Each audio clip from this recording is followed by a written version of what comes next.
அனைவருக்கும் வணக்கம். இப்போ நம்ம என்காஸ் செக்லிஸ்ட் நம்ம இப்போ பார்க்க போகிறோம். ஆல்ரெடி லாஸ்ட் வீடியோவில் நம்ம என்னென்ன ஸ்டாண்டர்ட்ஸ் இருக்குது, என்னென்ன ஸ்டாண்டர்ட்ஸ்லேயே என்னென்ன அண்டர்ல வருது அப்படின்றதெல்லாம் நம்ம லாஸ்ட் வீடியோவில் பார்த்துருந்தோம். சாய்நதி சர்வீஸ் சென்டர் சப்ஸ்கிரைப் பண்ணாதவங்க சப்ஸ்கிரைப் பண்ணிவிடுங்க. இப்போ நான் உங்களுக்கு என்ன பண்ண போகிறோம், செக்லிஸ்ட்டோட அவுட்லுக், அதாவது நம்ம எப்படி இருக்குது அப்படின்றத நம்ம இப்போ பார்க்க போகிறோம். அது தெரிஞ்சால் தான் நம்ம அடுத்து என்ன பண்ணலாம் அப்படின்ற விஷயங்கள் நமக்கு தெரியும். பார்த்தீங்கன்னா ஃபர்ஸ்ட் ரெஃபரன்ஸ் நம்பர் இருக்கும். இந்த ரெஃபரன்ஸ் நம்பர் என்ன அப்படின்னா ஒன்றும் இல்லை, ஸ்டாண்டர்ட்ஸோட மெஷரபிள் எலமெண்ட்ஸோட ரெஃபரன்ஸ் நம்பர் தான். இப்போ நம்ம ஸ்டாண்டர்ட் ஏ பார்க்க போகிறோம். அதில் இப்போ நம்ம பார்த்துருப்போம் சர்வீஸ் அந்த ஏரியா ஆஃப் கன்சர்ன் ஏபிசி பார்த்தோம் இல்லையா, அந்த மாதிரி அதில் ஏரியா ஆஃப் கன்சர்ன் ஏல ஸ்டாண்டர்ட் ஏல A1 அப்படின்னு இருக்குன்னு வச்சுக்கோங்க. அந்த மாதிரி பார்க்குறோம். அதில் மெஷரபிள் எலமெண்ட்ஸ் A1ல் 0.1, 0.2, 0.3 அப்படின்னு 250 மெஷரபிள் எலமெண்ட்ஸ் இருக்குது, 50 ஸ்டாண்டர்ட்ஸ் இருக்குது. சரியா? இப்போ இங்கே இருக்கக்கூடிய ரெஃபரன்ஸ் நம்பர் அதை தான் மீன் பண்ணும். A1.1 அப்படின்றது என்னன்னு தெரியாமல் கன்ஃபியூஸ் ஆகிக்கோன்னா, ஸ்டாண்டர்டுன்றது எந்த ஸ்டாண்டர்டு, அதில் இப்போ நம்ம ஸ்டாண்டர்ட்லேயே ஏல 4 இருக்குது, 4 ஸ்டாண்டர்ட்ஸ், அதாவது சர்வீஸ் அண்ட் ப்ரொவிஷன்லேயே 4 ஸ்டாண்டர்ட்ஸ் இருக்குது அப்படின்னு சொல்லி பார்த்தோம். அதாவது curative services, RMN CHC services, diagnostic services, national health programs இருக்குன்னு சொல்லி பார்த்தோம். அந்த மாதிரி இதில் அந்த ஸ்டாண்டர்ட் ஏன்னா இது என்ன வரும், கியூரேட்டிவ் சர்வீசஸ் அப்படின்றத வரும். அதுக்கு கீழே மெஷரபிள் எலமெண்ட்ஸ் கொடுத்துருப்பாங்க. A1.1ல் இங்கே கொடுத்துருப்பாங்க என்ன மெஷரபிள் எலமெண்ட்ஸ் அப்படின்னு சொல்லிட்டு அந்த எலமெண்ட் இங்கே கொடுத்துருப்பாங்க. நெக்ஸ்ட் செக் பாயிண்ட்ஸ், இந்த மெஷரபிள் எலமெண்ட்ஸ் நம்ம எப்படி செக் பண்ணுறோம் அப்படின்றது, அவங்க எப்படி அசஸர் கேட்பாங்க அப்படின்றது இந்த செக் பாயிண்ட்ஸ் கொடுத்துருப்பாங்க. கொஷின்ஸ் இந்த இடத்துல என்ன இருக்குன்னா கொஷின்ஸ் இருக்கும். அவங்க என்ன கொஷின் கேட்க போகிறாங்களோ அது இருக்கும். நெக்ஸ்ட் கம்ப்ளைண்ட்ஸ் அப்படின்றது nothing but it's a mark. Complaints அப்படின்றது என்னது, மார்க்.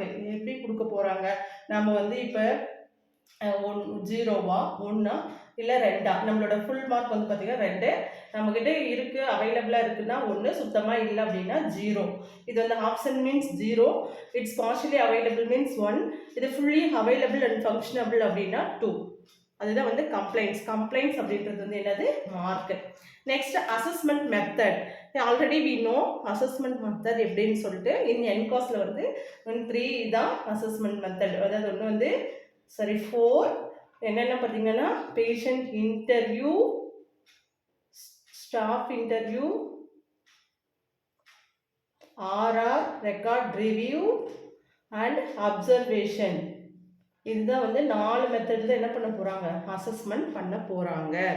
இது நான் ஏன் சொல்லிட்டுக்கிறேன்னா, செக்லிஸ்ட்டோட அவுட்லுக் நமக்கு தெரிஞ்சால் மட்டும்தான் நம்ம உள்ளவே போக முடியும். இப்போ ஒரு கேம் இருக்குது அப்படின்னா, நம்ம திடீர்னு ஒரு கேம் பார்க்குறோம், பாதியில் பார்க்குறோம் அப்படின்னா அதோட game rules and regulations, limitations எதுவுமே தெரியாமல் நம்ம கேம்ஸ் பார்த்தோம்னா நமக்கு புரியாது. இல்லை நாமளே விளையாடுறோம் அப்படின்னாலே அதோட ரூல்ஸ் அண்ட் ரெகுலேஷன்ஸ் எதுவும் தெரியல அப்படின்னா நம்ம என்ன பண்ண முடியாது, கரெக்டாக நம்மளால் விளையாட முடியாது. என்காஸ் நமக்கு ஒரு விளையாட்டு மாதிரி தான். அதோட ரூல்ஸ் அண்ட் ரெகுலேஷன்ஸ் தெரிஞ்சுட்டு எப்படின்றத நம்ம பேஸ் பண்ணி நம்ம அந்த கோலை அச்சீவ் பண்ண போகிறோம்.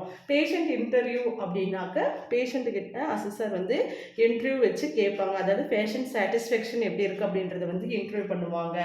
ஸ்டாஃப் இன்டர்வியூ அப்படின்னா ஸ்டாஃப் கிட்ட கொஷின்ஸ் கேட்பாங்க. அதாவது கிளினிக்கல் ப்ராசஸ் எப்படி பண்ணிட்டுக்கிறாங்களா, அவங்களுடைய நாலேஜ் எப்படி இருக்குது, அவங்களுடைய பிஹேவியர் எப்படி இருக்குது, அந்த கொஷின்ஸ்க்கு ப்ரொசீஜர் ப்ரோட்டோகால்ஸ்லாம் கரெக்டாக சொல்கிறாங்களா அப்படின்றதெல்லாம் எதில் இருக்குன்னா இந்த ஸ்டாஃப் இன்டர்வியூ கொஷின்ஸில் இருக்கும். அடுத்து ரெக்கார்ட் ரிவ்யூ. நம்ம ரெக்கார்ட் அப்படின்னாலே ரெக்கார்ட் பார்ப்பாங்கன்னு மட்டும் நம்ம தெரிஞ்சு வச்சுருக்கோம். இதில் ரிவ்யூ அப்படின்னு இருக்கிறதுனால நம்மளை என்ன பண்ணுவாங்க, ரெக்கார்டை வச்சு நம்மளே ரிவ்யூ பண்ணுவாங்க. As a medical officer, staff, nurse, hospital workers, in A to Z in health teams எல்லாருமே என்ன பண்ணுவாங்கன்னா ரெக்கார்ட்ஸ் வச்சு ரிவ்யூ பண்ணுவாங்க. அதுதான் இந்த RR. நம்ம RRல என்ன நினச்சிக்கிறோம், இதுக்கெல்லாம் ரெக்கார்ட் போடணும் அப்படின்னு நம்ம நினச்சிக்கிறோம். நத்திங் பட் அது அப்படி இல்லை. என்ன பண்ணணும்னா ரெக்கார்ட் ரிவ்யூ பண்ணுவாங்க.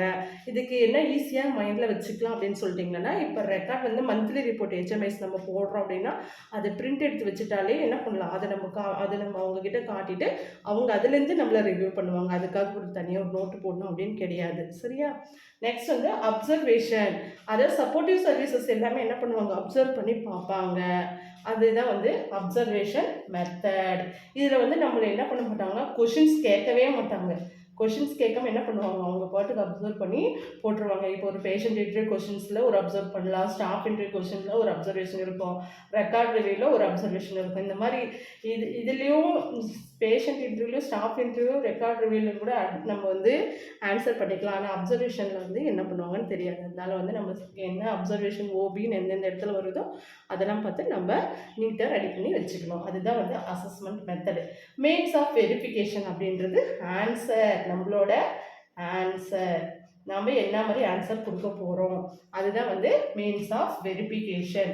இந்த அவங்களுக்கு அசஸருக்கு நீடட் என்னென்னா, அவங்க செக் பாயிண்ட்ஸ் வச்சு நம்மளுக்கு கொஷின் கேட்பாங்க, நாம் இங்கே வந்து ஆன்சர் பண்ண போகிறோம். எந்த மெத்தட்லாம், இந்த மெத்தட்லாம் அவங்க கொஷின் கேட்பாங்க, மார்க் வந்து அவங்க போட்டுப்பாங்க. இதுதான் வந்து என்காஸ் செக்லிஸ்ட்டோட ஓவர்லுக்கு. இப்போ உங்களுக்கு வந்து ஈஸியாக புரிஞ்சிருக்கும்னு நினைக்கிறேன். இந்த வீடியோ பார்க்குறதுக்குள்ளே என்ன பண்ணுங்கன்னா, செக்லிஸ்ட்டை பக்கத்தில் எடுத்து வச்சுட்டு நான் சொல்கிறது ஒவ்வொன்றா பார்த்தீங்கன்னா உங்களுக்கு புரியும், இதுதான் அப்படின்றது. ஓகே, புரிஞ்சிருக்குன்னு நினைக்கிறேன். Thank you. Subscribe Sainathi services channel. Next வீடியோவில் நம்ம நெக்ஸ்ட் இன்ட்ரெஸ்டான டாபிக் பார்க்கலாம் இன் என்காஸ் ரிலேட்டட்.